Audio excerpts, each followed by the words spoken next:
Hi, this is WUAnime. Welcome to the 11th part of the anime series, Farming Life in Another World.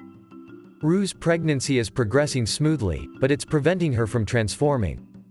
To accommodate the maids who insist on waking up early, Hiraku is now waking up later so they can get some rest.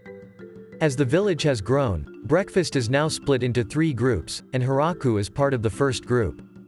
During breakfast, Gran Maria informs him that 3 killer rabbits attempted to infiltrate the farm, but Kuro and the other wolves managed to eliminate them.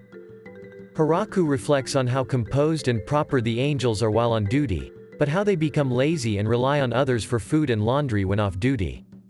Once he finishes eating, Hiraku begins his work for the day. He notices some garden pests and quickly eliminates them with his almighty farming tool. During lunch, Hiraku takes a break, which is an uncommon practice in the village that took some time for the residents to adjust to. The elves, who typically skip breakfast, were initially hesitant about eating in the morning and worried about the adequacy of their food supplies. Similarly, the beastmen were not accustomed to daily meals and thought they were being treated kindly because they would soon be dismissed. After finishing his lunch, Hiraku resumes his work. He adds some colorful flowers to the village and creates various objects using the tool to assist the villagers.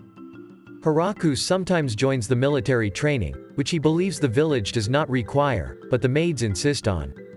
After observing them using the training as a way to stay in shape, he decides to practice a little but is not skilled with any weapon besides the almighty tool. As the day draws to a close, Hiraku finishes his work and heads inside for dinner.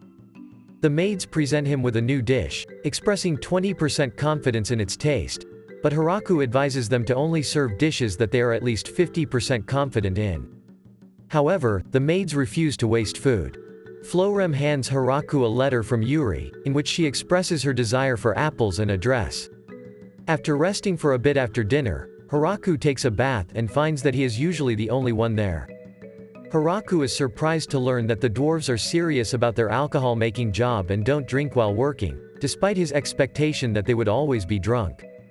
They request an increase in grape production by 3 times, and Hiraku agrees. Suddenly, Senna interrupts him to report a strange man in the village. Upon investigating, Hiraku discovers the man bowing to the wooden god statues that he had made. The man introduces himself as Vargreif, the progenitor, and he is pleased to see Rue pregnant. Hiraku wonders who Vargreif is, and Rue explains that he is like her grandfather. Vargreif reveals that he is 4,000 years old and that he erases his memory from time to time. He apologizes for entering the village without notice, and explains that he was intrigued by the statue of the great creator under the tree. Vargreif has met God before, who told him to do his best despite his slightly abnormal body. Hiraku realizes that Vargreif is a vampire. Vargreif asks Hiraku for the statue, but Hiraku cannot give it to him as it belongs to the village. Instead, Hiraku promises to make him a new one. Vargreif is pleased with the statue and asks Hiraku what he can do to repay him for his kindness. Vargreif visits a temple after leaving the village and is warmly welcomed by the head priest.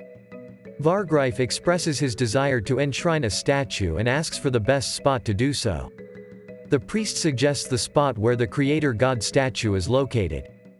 Upon seeing the new statue, the priest is impressed and asks about the sculpture's name so they can honor him, but Vargreif suggests that it would be better not to do so as Hiraku is not the type of person who would appreciate that kind of attention.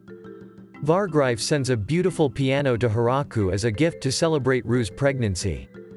The 3 hall girls realize that it's a rare type of piano only found in large temples and decide to play it, but they get too scared and ask Hiraku to get them a practice piano. Despite Hiraku's confusion, he asks Michael Gorun to get them a practice piano.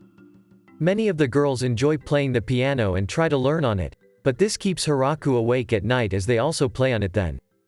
That's it for now, see you on my next video.